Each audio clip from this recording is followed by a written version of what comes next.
Sorry brother, apakah saya kedengaran bagus atau nggak kedengaran ya brother? Apanya, suaranya? Iya. Tidak terlalu keras sebenarnya. Oh sorry. Tapi saya tadi berpikir apa karena volume saya yang memang saya kecilkan gitu. Coba gimana sekarang brother? Ini lebih keras, lebih jelas. Oh sorry brother, maaf. Kenapa? Mati ya? Enggak, saya kecilin ininya untuk mikrofonnya. Oke. Sekarang sudah kedengaran brother ya? Sudah lebih jelas ya. Sudah Sip. lebih jelas atau masih kurang jelas? Lebih jelas dari yang tadi. Iya. Sip, lanjut. Ya, sehubungan dengan ketuhanan Yesus. Ya. Yesus tidak pernah mengatakan bahwa dia adalah Tuhan atau dia adalah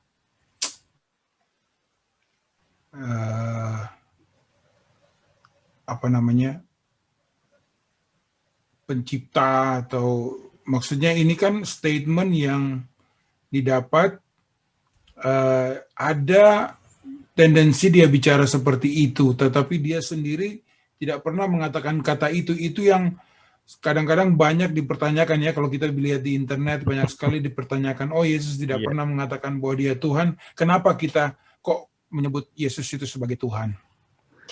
Ya, itu di situ ada logika yang salah, Brother Pierre. Itu seolah mengatakan kalau seseorang mengatakan bahwa dia Tuhan, maka dia Tuhan. Itu logika yang salah. Setiap orang yang mengatakan dia Tuhan, saya bertanya, apakah setiap orang yang mengatakan bahwa dia Tuhan adalah Tuhan?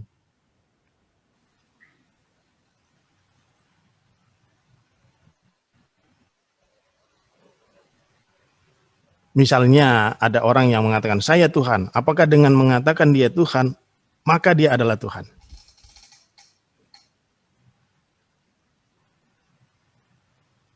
Oke. Jawabannya? Ya, tidak. Tidak. Belum tentu, tidak. Banyak di sepanjang sejarah, termasuk di Indonesia, yang mengklaim bahwa dia Tuhan. Tetapi apakah karena seseorang mengaku dirinya Tuhan, maka dia adalah Tuhan? Ternyata tidak. Berarti membuat ini menjadi satu faktor penentu, itu akan sia-sia. Karena percuma saja kalau hal ini ternyata tidak menentukan, maka percuma saja hal itu gitu. Percuma saja faktor itu. Berarti kan itu tidak menentukan. Tetapi yang menentukan seseorang itu adalah Tuhan, adalah bagaimana kita melihat secara keseluruhan hidupnya. Nah, ini saya belum jelaskan mengapa Tuhan tidak mengatakan dia Tuhan pada waktu itu, begitu ya. Bahkan kalau kita baca di dalam Injil Markus sangat jelas, Yesus sendiri nggak mau sebut dia Mesias. Dia tidak mau sebut dia Mesias dan melarang orang untuk mengatakan hal itu. Ada beberapa kemungkinan secara historis, Brother Pierre. Pertama kita bahas dulu tentang Mesias misalnya. Kalau Yesus mengklaim dirinya Mesias, yang mana interpretasi orang tentang Mesias adalah seringkali adalah pemimpin militer dan seringkali adalah pemberontak.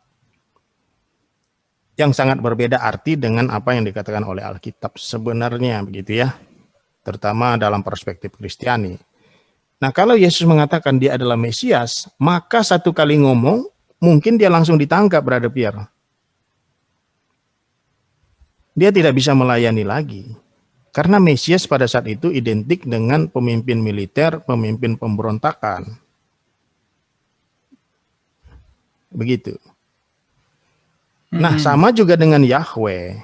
Orang Yahudi tidak boleh sembarang sebut Yahweh. Mereka selalu bilang dalam bahasa yang lain, dengan kata yang lain, misalnya Adonai, yang tidak secara eksplisit mengatakan Tuhannya orang Israel. Tidak boleh sebut Yahweh. Orang Yahudi tidak ada yang sebut Yahweh. Nah, maka Yesus akan menggunakan frasa-frasa, sebutan-sebutan yang lain yang mirip dengan Yahweh, yang identik, yang sama dengan Yahweh, yaitu apa? Anak manusia, Daniel 7 ayat 13-14. Tuhan Yesus juga menggunakan istilah the great I am. Itu sama dengan kata yang dia sebutkan ketika bertemu dengan Musa. Dia juga menyebutkan bahwa dia adalah gembala yang baik. Itu sama dengan dalam kitab Mazmur. Begitu. Dalam kitab Mazmur, dia adalah gembala yang baik. Dia itu adalah Tuhan maksudnya. Jadi dia akan menggunakan kata-kata yang lain yang mana tidak akan efektif gitu. Yang dia menggunakan kata-kata lain yang lebih efektif dibandingkan dengan menggunakan kata Yahweh, dibanding dengan menggunakan kata Mesias yang kurang efektif dan bahkan membahayakan ketika itu, begitu berada. Nah, jadi seperti tadi saya katakan bahwa selain daripada klaim itu tidak menentukan bahwa seseorang itu Tuhan, artinya dengan mengatakan Tuhan berarti Tuhan. Yang kedua, memang ada latar belakang histori yang perlu kita pahami. Begitu. Tetapi Tuhan Yesus memang mengatakan Tuhan dengan metafora, dengan kata, dengan frasa-frasa yang lain. Tapi itu adalah mengacu pada yang sama. Begitu. Begitu berarti. Jadi kita perlu melihat konteks sejarahnya juga. Gitu. Iya. Ini ada hubungannya juga dengan Yesus itu mengampuni dosa, artinya dia melakukan statement yang mana itu hanya dilakukan oleh Tuhan. Makanya orang Farisi, ahli Taurat, tua-tua Yahudi mengerti ini hanya Tuhan yang bisa lakukan, tapi dia menunjukkan ketuhanannya melalui cara itu, Brother Pierre. Juga termasuk juga ketika dia mengatakan bahwa saya ini lebih besar daripada Salomo. Juga termasuk ketika dia juga mengatakan bahwa saya itu anak manusia itu lebih besar dari berkuasa atas hari Sabat. Ya, siapa yang berkuasa atas hari Sabat? Ya, Tuhan gitu. Jadi Tuhan Yesus itu menggunakan cara-cara yang kreatif untuk menyatakan dia Tuhan. Karena kalau dia mengatakan Yahweh, tidak ada orang yang menggunakan itu. Dan tidak diperbolehkan ketika itu. Dan kalau dia mengatakan dia Mesias, dia bisa langsung ditangkap oleh pemerintah Roma. Begitu, Brother. Ya. Iya. Apalagi waktu itu belum saatnya ya. Belum saatnya. Makanya Tuhan Yesus kalau di dalam kitab Markus terutama kita seringkali menemukan Tuhan Yesus seringkali melarang. Jadi kalau orang mau bicara, mau mengatakan dia Mesias, dia bilang dia larang. Jangan gitu. Begitu, Brother Bian. Wow. Ya, ini yang saya mau tanya mungkin nggak terlalu berhubungan, tapi artinya apakah Alkitab itu bisa dibaca oleh orang yang tidak percaya dan mereka bisa mengerti? Ya, seperti yang saya katakan tadi ya, Brother Pierre. Jadi kalau kita membaca bukan karena pekerjaan Roh Kudus, bukan karena regeneration daripada Roh Kudus, maka kita akan memahaminya ya sesuai dengan pemahaman dan pemikiran kita sebagai manusia saja. Ya mungkin hanya mencoba memahaminya secara intelektual, gitu. Dan akhirnya mungkin sampai pada kesimpulan bahwa ya Yesus itu orang yang hebat, orang yang baik. Ya orang yang bermoral, bijaksana dan lain sebagainya begitu. Dan dalam hal itu seluruh agama saya pikir setuju bahwa Yesus memang orang baik, orang yang luar biasa, yang hebat. Tidak ada agama apapun yang mengatakan sebaliknya tentang Yesus gitu. Ya kebetulan saya pernah membaca di Wikipedia dari berbagai agama memberikan pendapat dan komentar tentang Yesus, semuanya luar biasa, Brother Pierre. Secara moral, secara etika, dan lain sebagainya. Bahkan setahu saya, yang pernah saya dengar juga, salah satunya adalah Mahatma Gandhi ya. Dia bilang, ya saya suka kepada Yesus gitu, tapi saya tidak suka dengan orang Kristen katanya. Ya, ini kan sangat terkenal sekali statement itu. Betul. Iya. Ya memang pergerakan si siapa? Mahatma Gandhi Mahatma ya. Gandhi ya. Pergerakannya dia memang berdasarkan ajaran Yesus juga ya. Betul, yang Tentang kemudian kesabaran, iya, benar. Berani untuk dipersecute. Ya, Itu kan memang ajaran Yesus ya yang dia benar-benar yakini. benar Brother Bian. Iya, brother. Sekarang mungkin tadi dari segi ketuhanan, dalam segi manusianya ini kan juga dipertanyakan, apakah betul-betul kalau memang Yesus ini adalah sebagai Tuhan, haruskah dia melalui satu penderitaan yang mungkin memang tidak panjang ya, maksudnya dalam satu hari itu dia disiksa, dia akhirnya harus disalibkan, dan akhirnya dia mati.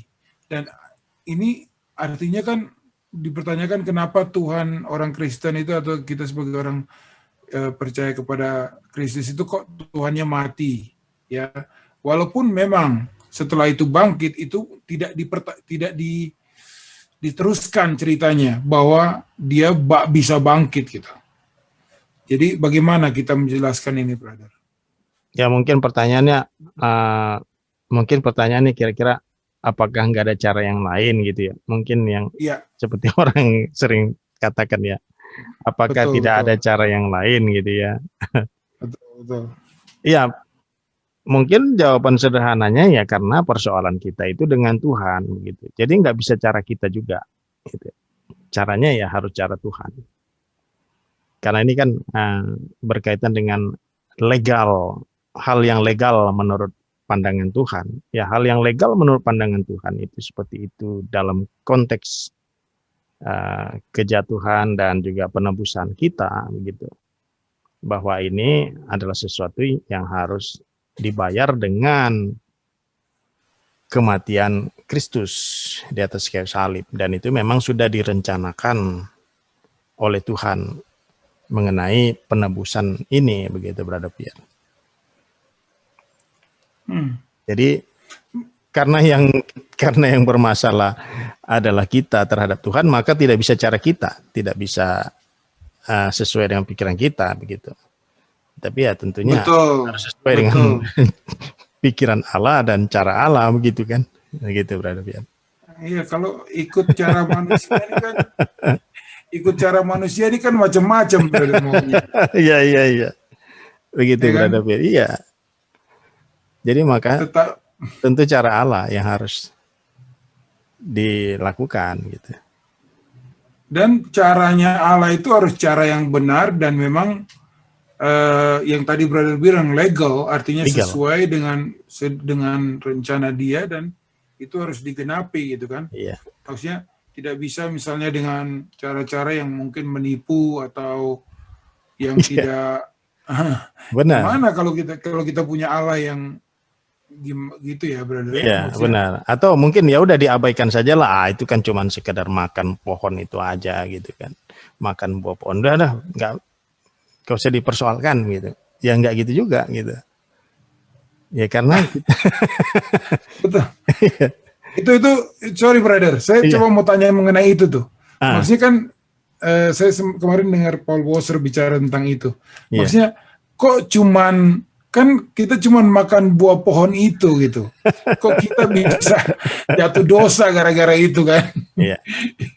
Tapi sebenarnya kita tidak paham bahwa ini sebenarnya ada sesuatu yang terjadi ketika makan buah pohon itu. Pertama, bahwa relasi antara manusia dengan Tuhan itu tidak seperti semula lagi. Karena manusia sudah mulai memposisikan dirinya independen terhadap Tuhan dan dia tidak percaya kepada Tuhan. Jadi ini berbeda dengan keadaan yang semula. Keadaan yang semula manusia itu percaya kepada Tuhan. Tidak ada keraguan, tidak ada ketidakpercayaan gitu.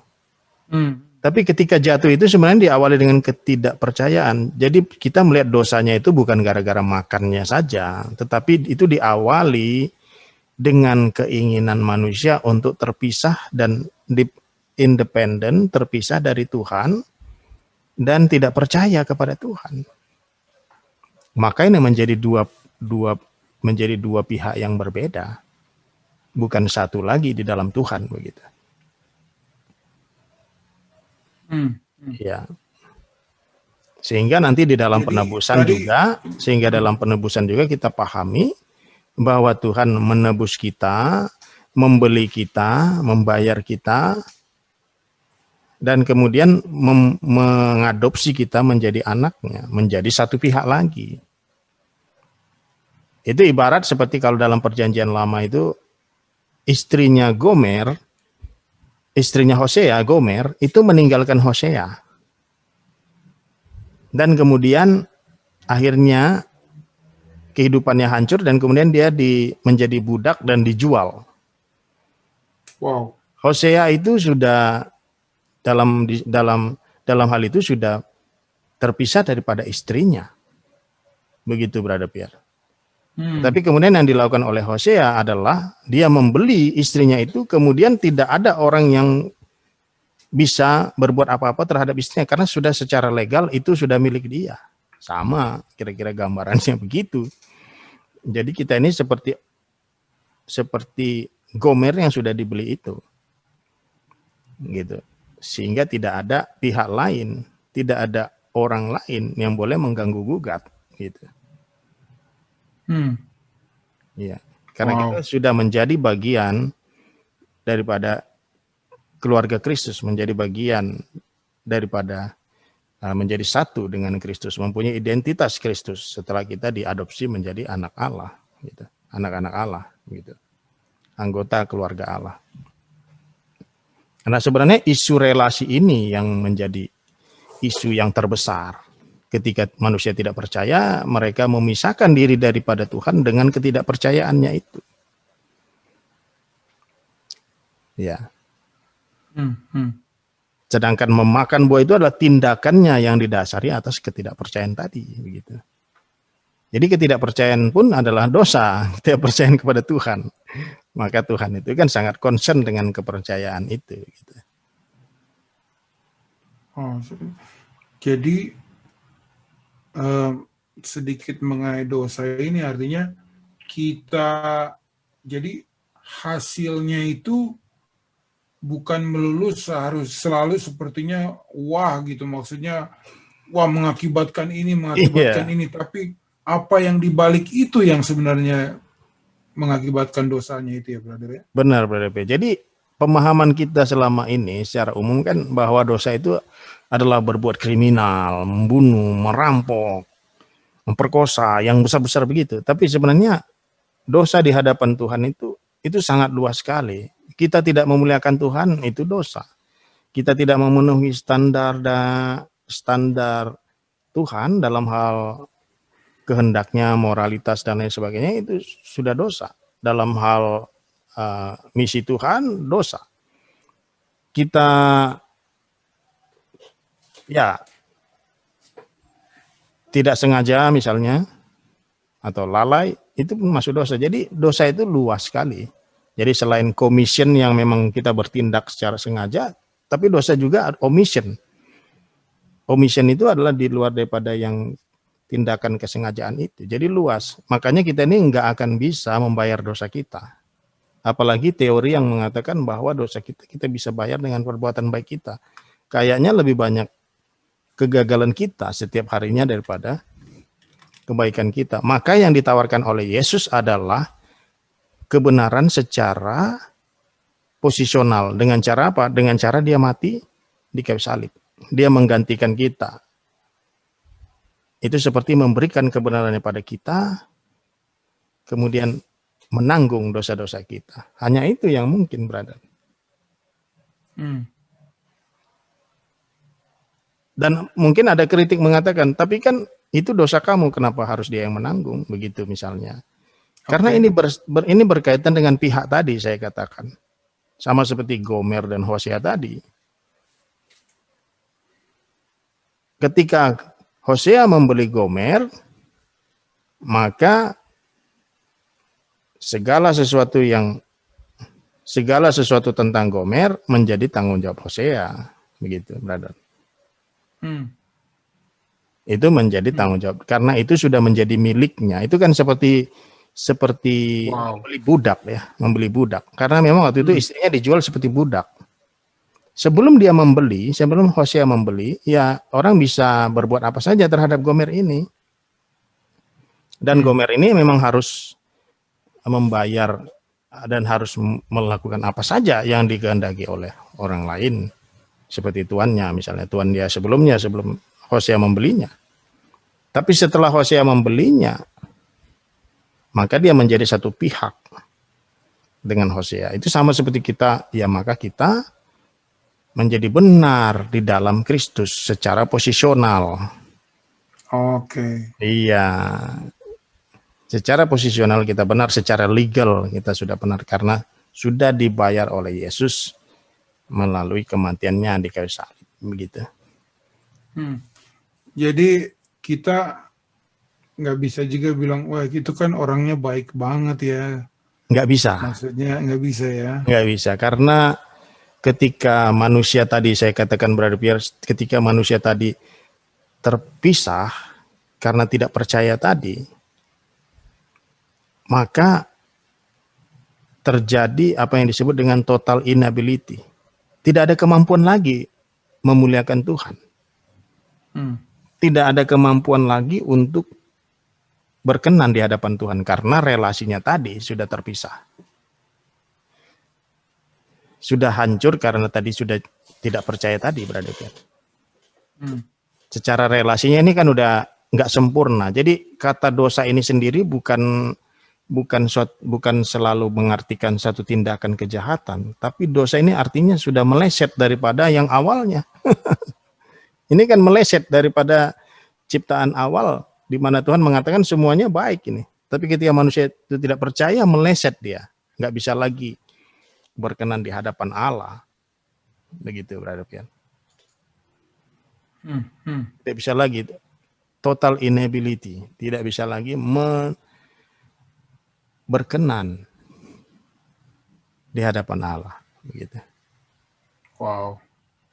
Iya, brother. Seberapa sebenarnya pentingnya ini buku Yohanes membicarakan tentang Yesus ini sebagai sosok Tuhan yang spesial, yang luar biasa lah. Maksudnya buku Yohanes kan mengungkapkan banyak tentang itu ya, dibandingkan dengan 3 buku lainnya, Matius, Markus, Lukas. Ya, jadi kalau Injil sinoptik, yaitu Matius, Markus, Lukas, dipercaya bahwa yang pertama menulis adalah Markus, kemudian dikembangkan, dilengkapi, dikatakan bukan berarti yang pertama tidak lengkap, tetapi ya dikembangkan mungkin ya. Dikembangkan di sini bukan berarti menambah informasi yang salah. Misalnya begini, Markus tadinya tidak ada menaruh di situ silsilah.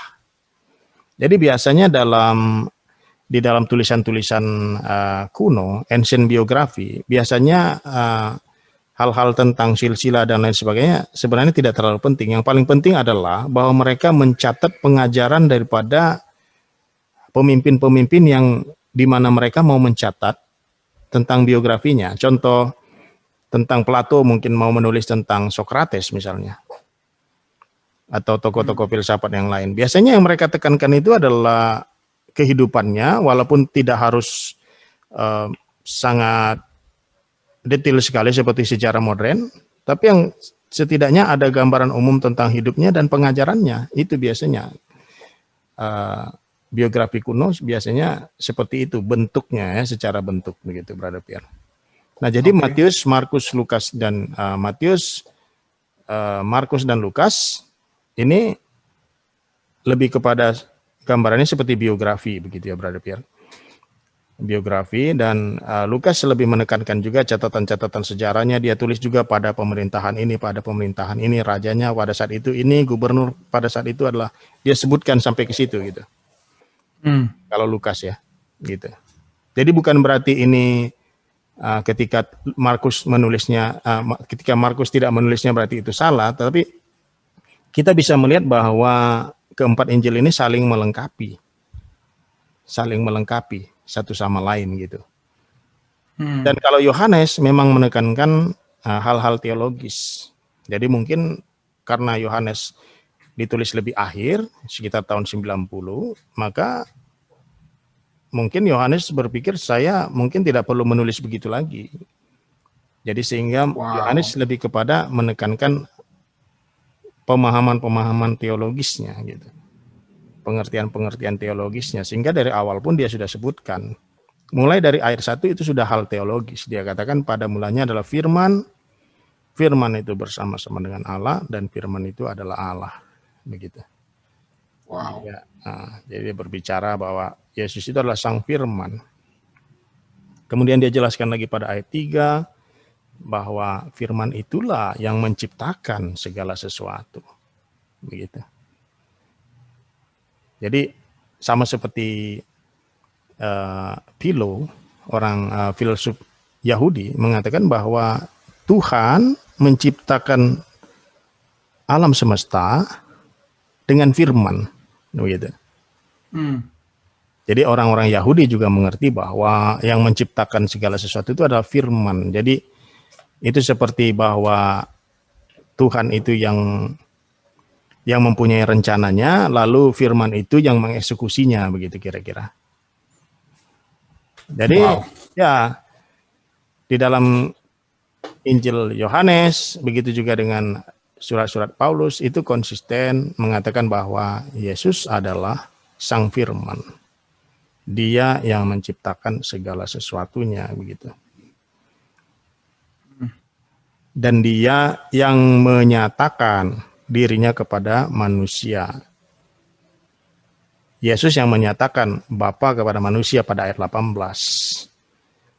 Pada pasal 14 dikatakan ketika Yesus berbicara kepada Filipus, Yesus menyatakan, kalau kamu sudah melihat saya, kamu telah melihat Bapa. Jadi di sini kita bisa melihat bahwa Tuhan yang kekal itu, Brother Pierre, Tuhan Bapa yang dulu sepertinya jauh bagi kita manusia, menjadi lebih dekat dengan kedatangan Kristus ke dunia. Menjadi lebih nyata, menjadi lebih jelas bagi manusia, sehingga ini tidak bisa dipisahkan. Begitu. Jadi Yesus itu tidak bisa dipisahkan dari Bapa. Tidak bisa dipisahkan. Bapa itu adalah Allah pencipta, Yesus itu adalah Allah penebus, ya, atau sering juga disebut sebagai eksekutornya, begitu ya, Brother Pierre ya. Ya. Kemudian Roh Kudus itu adalah Allah yang memberi kekuatan, begitu Brother Pierre. Jadi ketiga ini justru memperjelas kepada kita Tuhan kita itu seperti apa. Jadi kalau misalnya kita abaikan Yesus dan Roh Kudus, maka kita hanya melihat Tuhan itu hanya sebagai pencipta, bukan sebagai penyelamat. Tapi karena kita melihat, mengenal Yesus, kita juga memahami bahwa Allah itu adalah juga, selain pencipta, juga adalah penyelamat.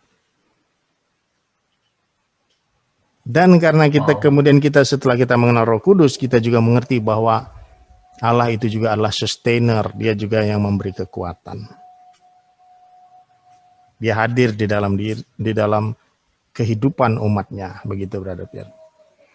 Jadi justru Allah Bapa, Anak dan Roh Kudus ini memperjelas kepada kita tentang ketuhanan, tentang Tuhan kita sendiri dan apa yang dia lakukan di dalam kehidupan kita.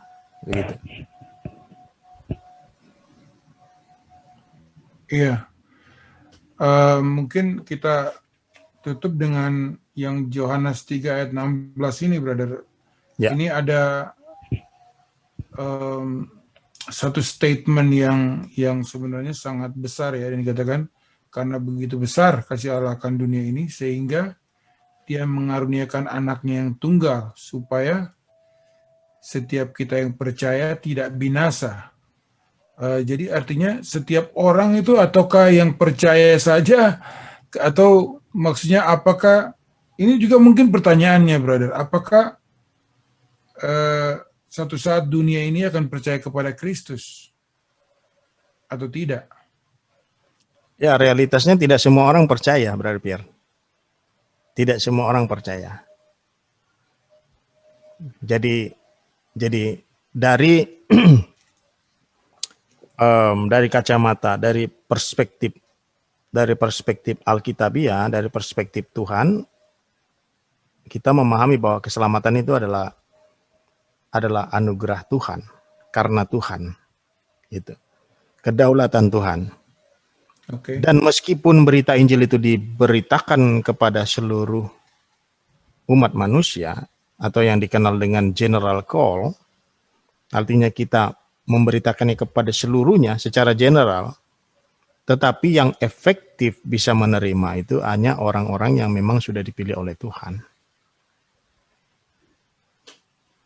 Begitu, Brother Pierre. Jadi yang percaya itu pada kenyataannya memang tidak semua. Memang tidak semua yang percaya. Kenyataannya yang percaya hanya sebagian, dan yang sebagian itu percaya itu juga karena Tuhan, bukan karena kekuatan manusia. Maka disebut anugerah. Maka disebut itu anugerah, keselamatan itu. Wow. Ya. Bisa bicara lebih panjang lebar lagi sebenarnya tentang hal ini. Oke. Kita saya merasa kira-kira kita sudah mencakup banyak juga nih, Brother, pembicaraan kita tentang Yesus sebagai Tuhan, Yesus sebagai manusia, dan juga keselamatan. Ya. Mungkin bisa ditutup sedikit apa yang mungkin jadi kesimpulan kita hari ini, Brother? Kesimpulannya pada hari ini kita memahami bahwa keselamatan itu adalah tidak pernah karena manusia, bukan juga karena kerjasama antara manusia dengan Tuhan, bukan juga karena ada kelebihan manusia. Semuanya adalah karena Tuhan, anugerah Tuhan, dan termasuk karena pekerjaan Roh Kudus, dan termasuk pertobatan dan iman kita juga adalah karena Tuhan, bukan karena kita. Begitu, Brother Pierre. Maka keselamatan itu secara konsisten dipahami sebagai anugerah Allah oleh iman. Gitu. Jadi ketika kita, silakan. Bisakah kita memaksakan, maksudnya seseorang yang kita pikir ini kita pikir akan selamat gitu, kita mau selamatkan? Tidak bisa. Makanya tidak bisa. Ketika kita tidak memahami itu dari perspektif Tuhan, bahwa keselamatan itu adalah karena Tuhan, maka kita akan mencoba dengan berbagai cara, dengan trik strategi kita untuk mencoba meyakinkan orang, dan berpikir mungkin dengan apa yang kita buat kita bisa bermegah dengan itu. Dan itu juga sebenarnya membantu kita supaya ketika kita melihat bahwa orang percaya, kita juga melihat bahwa Tuhan bekerja dalam hidupnya, bukan karena kehebatan, sehingga kita tidak memegahkan diri. Dan itu semua adalah untuk kemuliaan Tuhan, begitu, bukan karena kita, gitu, Brother Pian. Awesome, Brother. Terima kasih, Brother Naik. Ya, semoga kita bisa membantu teman-teman yang mendengarkan dan bisa semakin jelas tentang Yesus dan bagaimana kita semua perlu untuk diselamatkan. Mari kita berdoa. Ya. Tuhan, terima kasih untuk semuanya yang Kau sudah berikan dalam hidup kami, kesempatan ini. Kami berdoa, Tuhan, bahwa ini semua adalah untuk memuliakan Engkau. Terima kasih, Tuhan, untuk Brother Naik yang memberikan waktu, juga memberikan semua kata-kata yang sudah dipelajarinya, dan juga berbicara Roh Kudus, bisa berbicara melalui Brother Naik, memberikan kita pengertian yang lebih dalam lagi tentang Engkau, Bapa. Terima kasih untuk semuanya. Dalam nama Yesus kami sudah berdoa. Amin. Amin. Terima kasih, Brother.